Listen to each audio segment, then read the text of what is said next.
Welcome to USTC360. I'm Ginger Chang. Today marks the eve of the second anniversary of the earthquake, tsunami, and Fukushima Daiichi nuclear power station disasters that happened in Japan on March 11, 2011. Following the aftermath, Tsuji volunteers responded with immediate disaster relief aid. Since then, Tsuji has conducted 10 relief distributions and assisted about 100,000 survivors with financial aid. The series of disasters on March 11th reinvigorated the debate about whether nuclear energy would be in the mix of our energy source in the future. Nuclear energy is an issue that's not very cut and dried. Fortunately, we have Dr. Benjamin Baderson, who is the Editor-in-Chief Emeritus of the American Physical Society and an Emeritus Professor of Physics at New York University, to give us a broad spectrum on nuclear energy. Welcome, Dr. Baderson. Welcome. Thank you for having me. So since we are broadcasting on the eve of the second anniversary of what happened at Fukushima, I wanted to know, what are the lessons the nuclear industry learned from Fukushima? Well, I guess the first lesson that the industry learned is that accidents do happen, and no matter how much you prepare, sooner or later something is going to go wrong. When there is a human error involved, as there was in this case, and there was a natural disaster in addition, it was a really an overwhelming surprise, and it's very hard to plan for such things. And furthermore, when one plans for accidents, usually one thinks of the past because you don't know, but the next accident is going to be different. And sure enough, Fukushima was a different kind of an accident from the ones that the nuclear industry had before. Okay. Would you say location is also another issue? Well, location is a serious issue, but that's partly because water is a necessity for nuclear power plants. You have to be located near a very strong water cooling source because the nuclear energy creates a lot of heat. And this naturally leads you to locate plants near large rivers or even near the ocean. I see. Okay. And you don't have a choice. You don't have a complete choice as to where to put nuclear plants. Well, the 3/11 incidents sparked global fears, namely in France.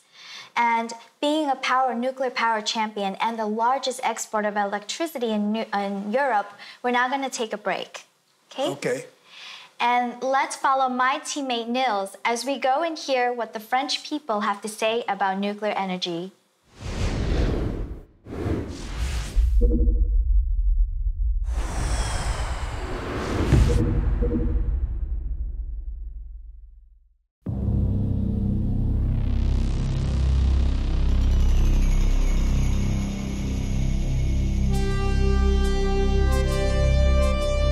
We can't be against nuclear. Today, for me, it's impossible.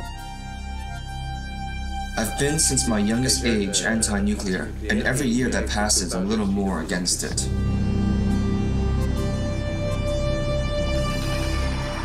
En 58, j'avais 8 ans et j'ai appris à nager dans cette Loire. It's either denial or desperation. People either say nothing will happen, we'll be safe, or, well, if it happens, we'll all be dead.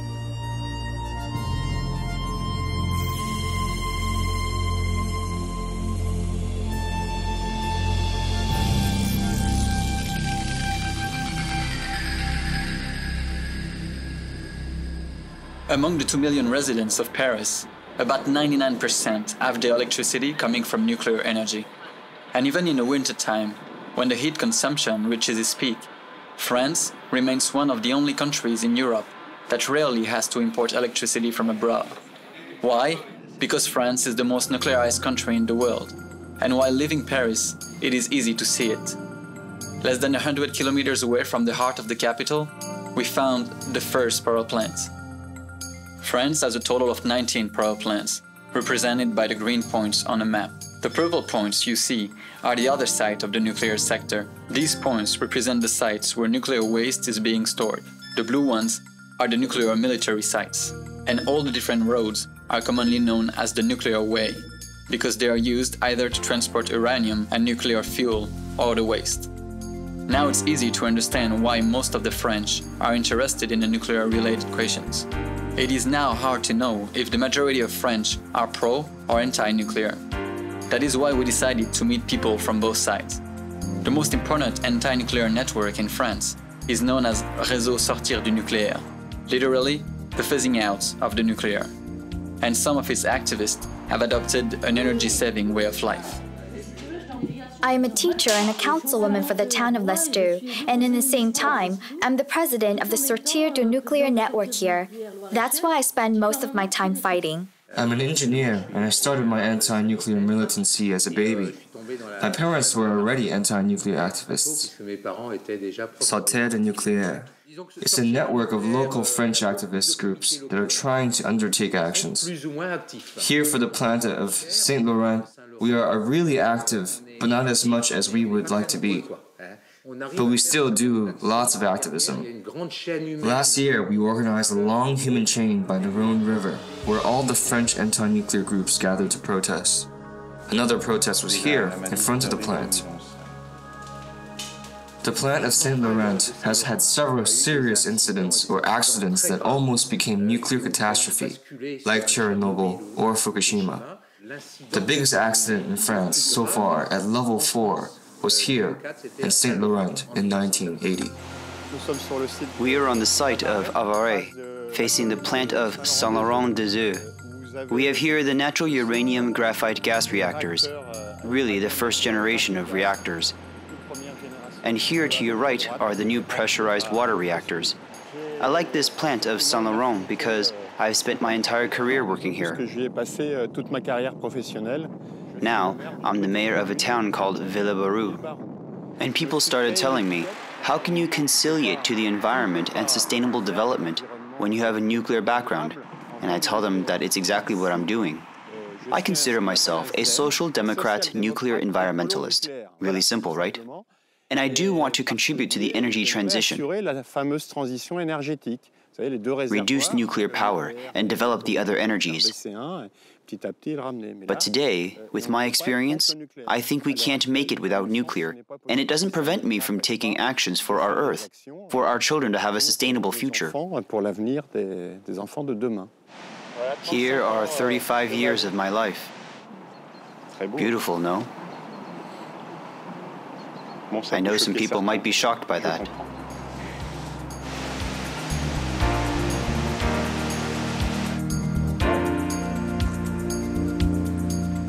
Bon, moi j'ai appris à nager dans la Loire, ici, là, avant l'existence de la centrale, et ma première manifestation antinucléaire, c'était juste là, de l'autre côté de la Loire, pour empêcher la construction de cette centrale. Et on a bien vu à quoi on arrive.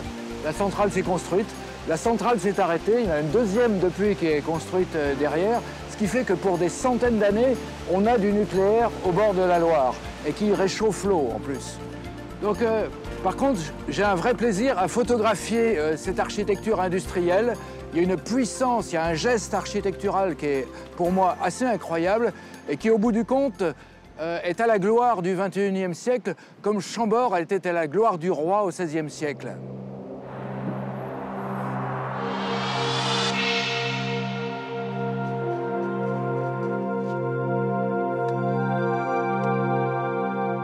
For the past 15 years, only the nuclear authorities and the government recognizes the fact that an accident is possible. I think finally, after Chernobyl and Fukushima, they finally understood. This is why, for the past 15 years, we have evacuation drills. But they are really limited. They only evacuate 50 or 100 people when we know if there's a big accident like we saw in Fukushima. It would be thousands of people to evacuate in a really short period of time. So we have the confinement phase first and then evacuation for everyone within 2 kilometers of the plant. Here, we're just outside of the 2-kilometer circle zone. I've been part of those confinement and evacuation drills. People are really not prepared. There are these old people in Saint Laurent who open their windows wide open asking, what did they say? Confinement? What is that?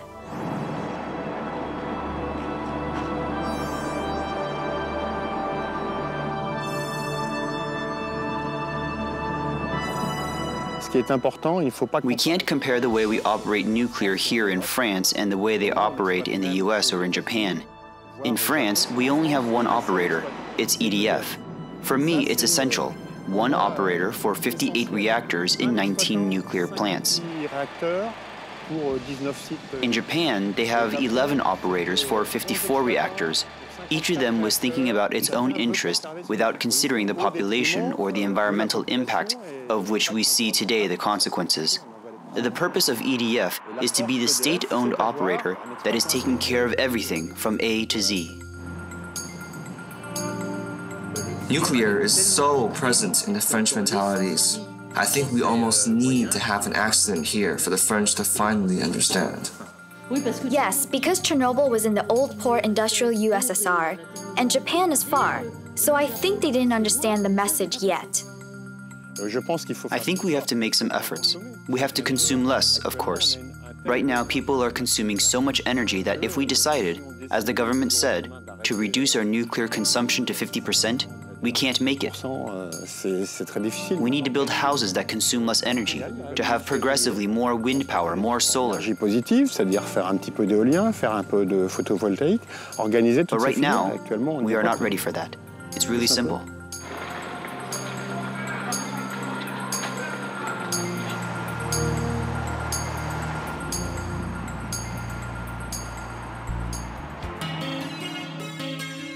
% of France's electricity is from recycled nuclear waste. The French actually have been at the forefront of reprocessing spent nuclear fuel. However, the US has opted not to, and instead preferred to deposit in a national geologic depository. Dr. Bateson, is this solution actually safe? Well, there's an enormous amount of work been done studying the stability of underground storage of nuclear waste. Okay. Experts in the field, in general, believe that properly stored nuclear waste is safe. I must say that not everybody is convinced of the absolute safety. Okay. I would say that underground storage is reasonably safe. That doesn't mean that there can't be surprises. Right. As we know from the past, there are always surprises. Mm-hmm. Then also in your lifetime, you've been able to witness 3 nuclear disasters. Yes. 3 Mile Island, Chernobyl, and Fukushima. Yes. Then how do these 3 incidents compare with each other? Well, I guess the first thing is it demonstrates, once again, that nothing is completely predictable because each of those accidents occurred for different reasons. Okay. It shows you how hard it is to plan for everything. Right. 3 Mile Island was due primarily to mechanical failures. Oh, okay. Chernobyl occurred because of human failures, I believe. Bad designs, poor operation, and especially the bad design of the reactor. It didn't have a containing vessel. Hard to imagine that they did that, but the Chernobyl reactors did not have containers surrounding them in case of disaster. Fukushima was a combination of mistakes, human error, but also of the acts of God. You always have some limit on your design, and nature will always find a way of doing something worse for you. Right. Disaster engineers will study these 3 disasters, realize that they're all different, and figure out what's the 4th one going to be like. Nobody really let's knows. hope not. Let's hope not. Sooner or later, there has to be some sort of a disaster, even though we would do our best to prevent them. Well, keeping in the same vein of historical moments, we're going to take a short break and go meet the members of Greenpeace who have been using activism to aggressively push the anti-nuclear movement in France. La sécu, là!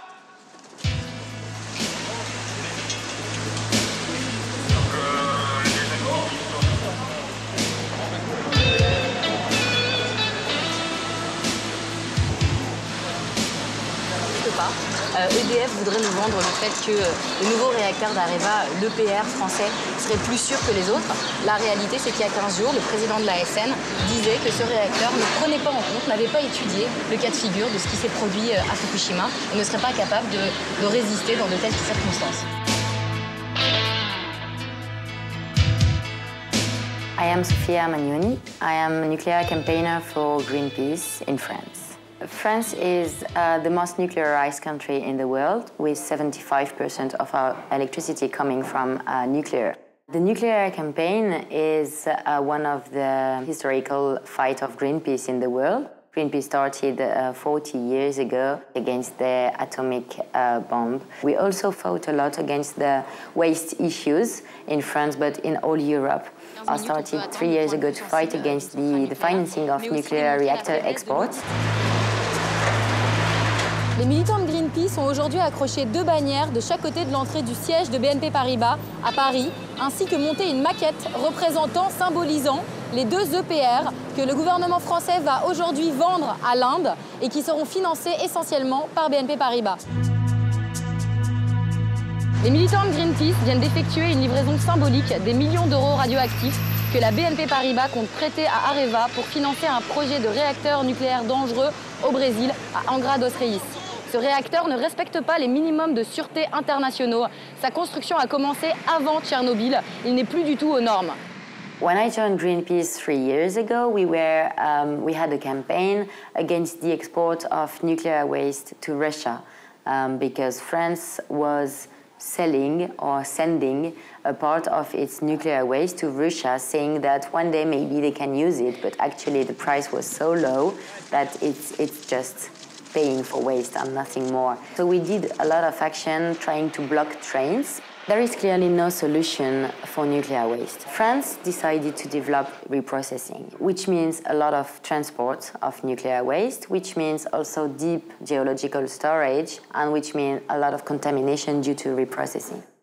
Like 40 years ago, the countries believed that the best option was to dump the waste at sea, because it was easy to lose the radioactivity within the waves. It was forbidden a few years ago, so now they are looking for another option, and of course dumping is a very easy and cheap option, but then you need to be sure that for hundreds of thousands of years the contamination will not move from where it is stored, which is actually not possible. So there is no really clear and ideal option, and especially no cheap option to store the waste. That's why when Greenpeace campaign against nuclear, the first thing we ask is stopping the production of nuclear waste, so stopping nuclear activities, and then we can discuss a solution for waste. The reality is that safe nuclear doesn't exist. The nuclear by itself is a dangerous technology. So we wanted to highlight that. So we organized a huge action where we wanted to show that it's very easy to enter a nuclear power plant and to go at the heart of the nuclear power plant, which means the reactor. And that's what we did. In 15 minutes, our activists reached the roof of the nuclear reactor in Nogent-sur-Seine, which is 100 kilometers close to Paris. So it was a very successful action. And after that, the Prime Minister took a commitment to ask for a security stress test. So security means terrorist attacks, but it was never published. And they said it was confidential, so we don't know the results. So basically nothing happened after that, except the fact that now the French people know we can enter a nuclear power plant.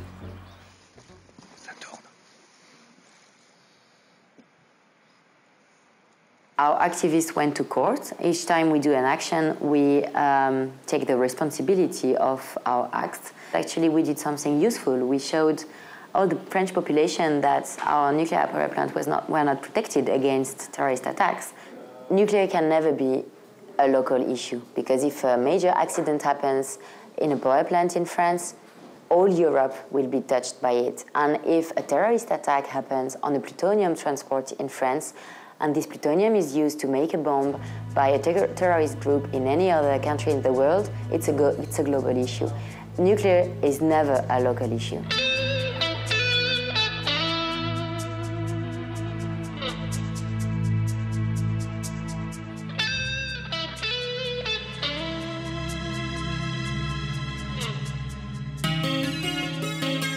security breach Greenpeace members did at one of the French nuclear reactor facility thus make us wonder if the nuclear industry is upholding the highest safety and security standards.